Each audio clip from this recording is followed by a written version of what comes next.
আলাইকুম প্রিয় দর্শক, অন্য মঞ্চের আলাপ চাইতায় আপনাদের সকলকে আমন্ত্রণ জানাচ্ছি। সুপ্রিয় দর্শক শ্রোতা, আসসালামু আলাইকুম। যে যেখানে আছেন ভালো থাকবেন, সেটাই আমার প্রত্যাশা। কিছুদিন পূর্বে আমি একটা ভিডিও কন্টেন্টসে জানিয়েছিলাম ডক্টর মোহাম্মদ ইউনূসের রাজপ্রাসাদের অন্দর মহলে অস্থির সময় যাচ্ছে। সেই সময় থেকে উত্তরণের জন্য অনেক চেষ্টা তিনি করেছেন, কোনো উত্তরণ হয়নি। তিনি সমন্বয় করতে চেয়েছিলেন বিএনপি, জামাত ইসলাম এবং তার যে কিংস পার্টি এনসিপি, এর সঙ্গে আরো ছোট ছোট যে দল আছে, মাহমুদুর রহমান মান্না, জুনায়েদ সাকি সহ অন্যান্য যে সকল দল আছে তাদের ভিতরে সেই সমন্বয় করতে পারেননি। এখন কেউ ছুটেছে আমেরিকার দিকে, কেউ ছুটেছে চীনের দিকে, কেউ দেশের ভিতরে থেকে পাকিস্তানপন্থী চিন্তা চেতনায়। কেউ মনে করেন এই সুযোগে তারা নিশ্চিতভাবে নির্বাচিত হবে, যেহেতু ডক্টর ইউনূসের সঙ্গে লন্ডনে একটা বৈঠক হয়েছে। সবকিছু মিলে অস্থিরতা ক্রমান্বয়ে বেড়েছে। তার সঙ্গে যুক্ত হয়েছে ঢাকায় মঞ্চ ৭১ নামক একটি সংগঠনে ঢাকা রিপোর্টার্স ইউনিটিতে একটি প্রোগ্রাম করতে গেলে সেখানে বীর মুক্তিযোদ্ধা আব্দুল লতিফ সিদ্দিকী, ঢাকা বিশ্ববিদ্যালয়ের প্রফেসর হাফিজুর রহমান কার্জন, সাংবাদিক মঞ্জুরুল আলম পান্না, সাংবাদিক মাহবুব কামাল, ঢাকা বিশ্ববিদ্যালয়ের প্রফেসর সৈয়দ আনোয়ার হোসেন সহ অনেক গুরুত্বপূর্ণ ব্যক্তিরা সেখানে ছিলেন। তারা চরমভাবে লাঞ্ছিত হয়েছেন, অনেকে সেখানে অবরুদ্ধ অবস্থায় ছিলেন। এই ঘটনায় সরকারের একটা অংশের অভিমত যে এটাকে ভুল বুঝিয়ে জামাত ইসলাম তাদের লোক পাঠিয়ে সেখানে ভয়ঙ্কর ঘটনা সৃষ্টি করেছে। পরবর্তীতে ডিবি অফিস থেকে আটককৃতদেরকে ছেড়ে দেওয়ার সিদ্ধান্ত সরকারের একটি পক্ষে থাকলেও জামাতের চাপে তাদেরকে আর ছাড়া যায়নি, তাহলে উল্টা মামলা হতে পারে। সেজন্য সন্ত্রাস দমন আইনে তাদের বিরুদ্ধে মামলা দেওয়ায় প্রচণ্ডভাবে ইমেজ সংকট সৃষ্টি হয়েছে ইউনূস সরকারের। কারণ সেখানে যারা ছিলেন তারা অধিকাংশই আওয়ামী লীগের তীব্র সমালোচক, কিন্তু মুক্তিযুদ্ধের পক্ষের। সেই মানুষগুলো গ্রেপ্তার হওয়ার কারণে ভয়ঙ্করভাবে সরকারের পক্ষে অথচ মুক্তিযুদ্ধের সমর্থক ব্যক্তিরা চরমভাবে খেপে গিয়েছে। নানাভাবে তারা ডিজিটাল মাধ্যমে অন্যান্যভাবে অভিযোগ করছেন।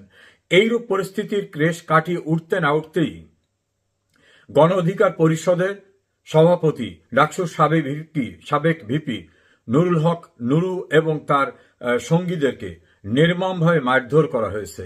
সেক্ষেত্রে তারা অভিযোগ করছেন যে এই ঘটনার সঙ্গে সরকার জড়িত আছে।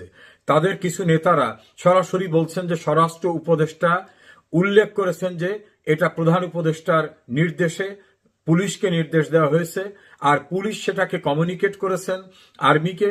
এভাবে সেনাবাহিনী, পুলিশ এবং জাতীয় পার্টি সম্মিলিতভাবে তাদেরকে নির্দয়ভাবে মারধর করেছে। সামাজিক যোগাযোগ মাধ্যমে যে ছবি এবং ভিডিও ছড়িয়ে পড়েছে, সেক্ষেত্রে দেখা যাচ্ছে পুলিশ, আর্মি তাদেরকে বেদমভাবে মারধর করছে এবং ভিপি নূরের অবস্থা আশঙ্কাজনক এটা উল্লেখ করে তাকে সিসিইউতে নেওয়া হয়েছে, এটা বলেছেন প্রেস সেক্রেটারি। সব মিলে উদ্ভূত পরিস্থিতিতে হাসপাতালে দেখতে গিয়েছিলেন আইন উপদেষ্টা আসিফ নজরুল। সেখানে তিনি ভয়ঙ্কর অবস্থার মুখোমুখি হয়ে তাকে নাকি ভিন্ন পথে বেরিয়ে আসতে হয়েছে। তিনি সেখানে অনাকাঙ্ক্ষিত পরিস্থিতির মুখোমুখি হয়েছেন। এ পর্যন্ত শুধু বলতে পারছি, এর বাইরের কথাগুলো অশোভন হয়ে যাবে।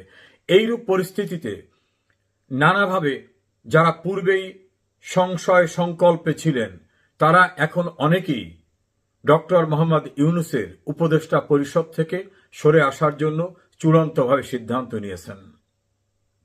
তত্ত্বাবধায়ক সরকার সংক্রান্ত বিষয়ে সুপ্রিম কোর্টে শুনানি হওয়ার পরে সুপ্রিম কোর্ট যেদিনে রায় দেবেন, আইনসঙ্গতভাবে সেদিন থেকেই তত্ত্বাবধায়ক সরকার ব্যবস্থা প্রবর্তিত হয়ে যাবে।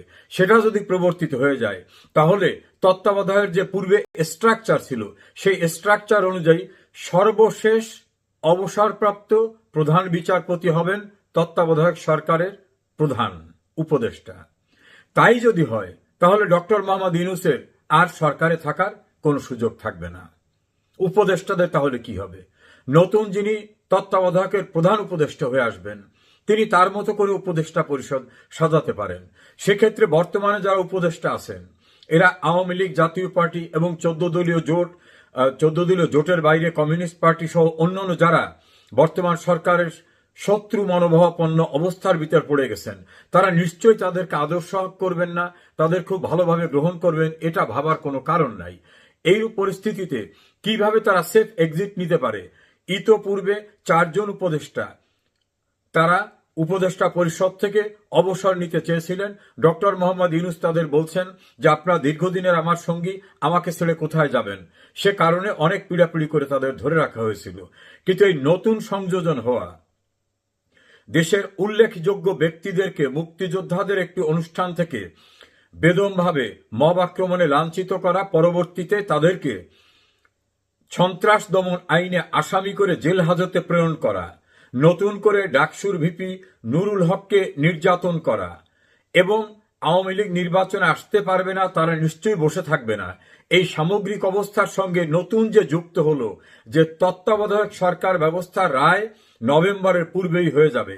রায় হয়ে গেলে ডক্টর ইউনূস কোনোভাবেই এই সরকারের প্রধান হিসাবে আর থাকবেন না, তার উপদেষ্টাও থাকতে পারবেন না। তখন অবস্থা কি হবে? ইতিপূর্বে যে উদাহরণ সৃষ্টি হয়েছে যে সাবেক চিফ ইলেকশন কমিশনারদের যে ভয়ঙ্কর অবস্থা, সাবেক প্রধান বিচারপতির যে ভয়ঙ্কর অবস্থা, এই সকল অবস্থার মবতন্ত্র তাদের দিকেও যে ধাবিত হতে পারে, এই আশঙ্কা থেকে অন্তত 5 জন উপদেষ্টা তারা নিজস্বভাবে বৈঠক করে প্রথমে 2 জন বৈঠক করেছেন, পরবর্তীতে অপর 2 জন, তার সঙ্গে 1 জন, 5 জন উপদেষ্টা। এদের ভিতরে 3 জন রয়েছেন অত্যন্ত সিনিয়র সিটিজেন, তারা একসময় সরকারি কর্মকাণ্ডের সঙ্গে সম্পৃক্ত ছিলেন। তারা চূড়ান্ত সিদ্ধান্ত নিয়েছেন কোনোভাবেই তারা এই সরকারে আর থাকবেন না।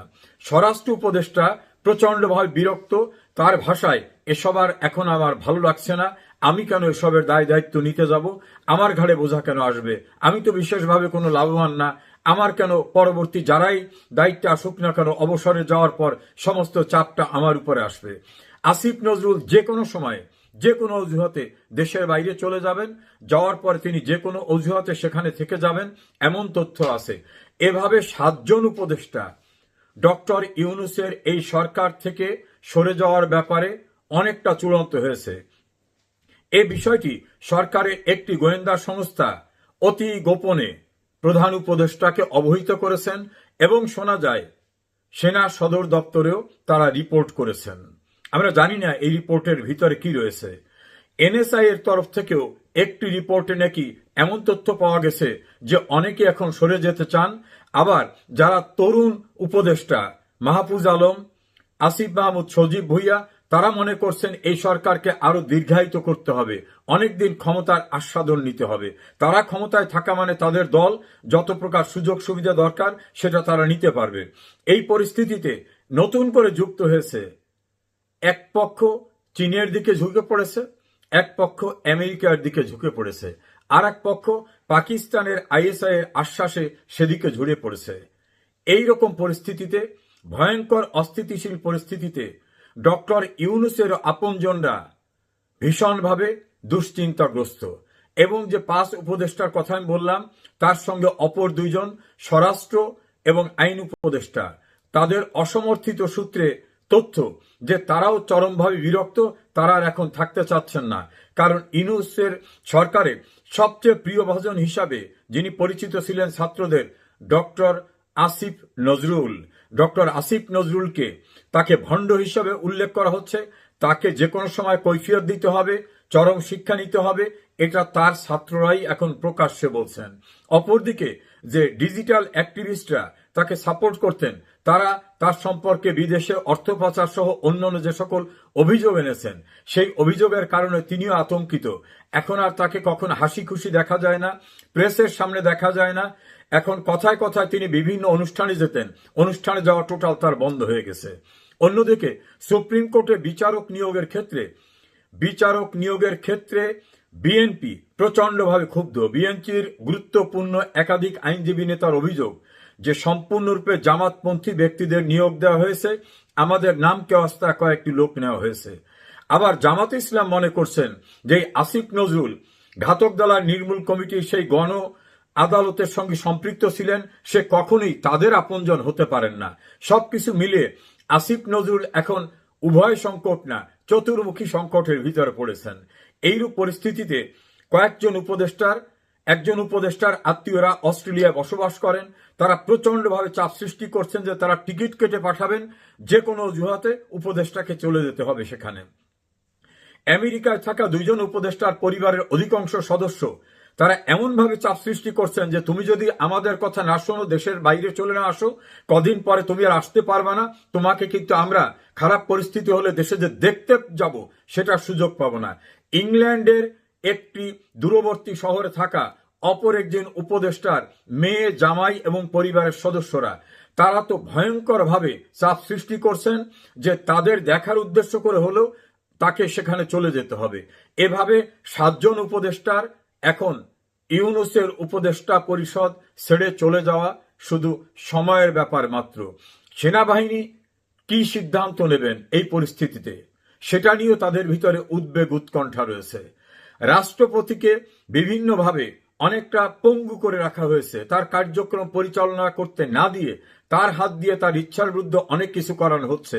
কাজে যে কোনো সময় রাষ্ট্রপতি তার ক্ষমতা এক্সারসাইজ করে এই উপদেষ্টা পরিষদ বাতিল করে দিতে পারেন যদি রাষ্ট্রের অপর একটি গুরুত্বপূর্ণ সংস্থার তিনি সমর্থন পান।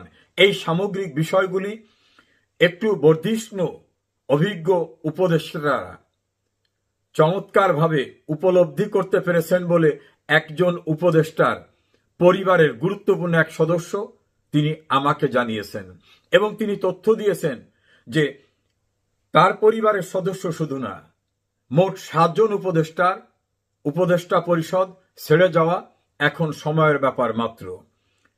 অস্থিতিশীল পরিস্থিতির বাংলাদেশে যে কোনো সময় যে কোনো ঘটনা ঘটতে পারে। তিনি আরো উল্লেখ করেছিলেন ইতোপূর্বে অনিল সরকার আমলে পরিস্থিতি বিপাকে কিন্তু অনেক উপদেষ্টা পরিষদ থেকে সরে গিয়েছিলেন। পরিস্থিতি এমন হয়েছিল যে প্রধান উপদেষ্টা দায়িত্ব গ্রহণ করার পরেও তৎকালীন রাষ্ট্রপতি প্রফেসর রিয়াজউদ্দিন আহমেদ সেটা ছেড়ে দিতে বাধ্য হয়েছিলেন। বাংলাদেশের পরিস্থিতি এতটাই অবনতিশীল যে ইন্টারন্যাশনাল বিভিন্ন মিডিয়া এটাকে বলছেন মবক্রেসি, নট ডেমোক্রেসি। এবং যে সকল দেশ ডক্টর ইউনূসকে ভিন্ন একটা ইমেজের মানুষ হিসেবে দেখতেন, সেই সব দেশ তাদের হাই কমিশন বা এম্বাসির মাধ্যমে প্রাপ্ত রিপোর্ট অনুসারে ইউনূসের উপর থেকে তাদের পূর্বের ধারণা পরিপূর্ণভাবে প্রত্যাহার করে নেওয়ার কারণে ডক্টর মোহাম্মদ ইউনূস এখন বন্ধুহীন অবস্থায় পড়েছেন। আমার ধারণা খুব শিগগিরই বাংলাদেশের রাজনীতিতে, সরকার ব্যবস্থায় আমূল একটি পরিবর্তন অনিবার্য হয়ে উঠছে। আমরা সে পর্যন্ত অপেক্ষা করছি, কোনো আপডেট পেলে আপনাদেরকে অবহিত করব।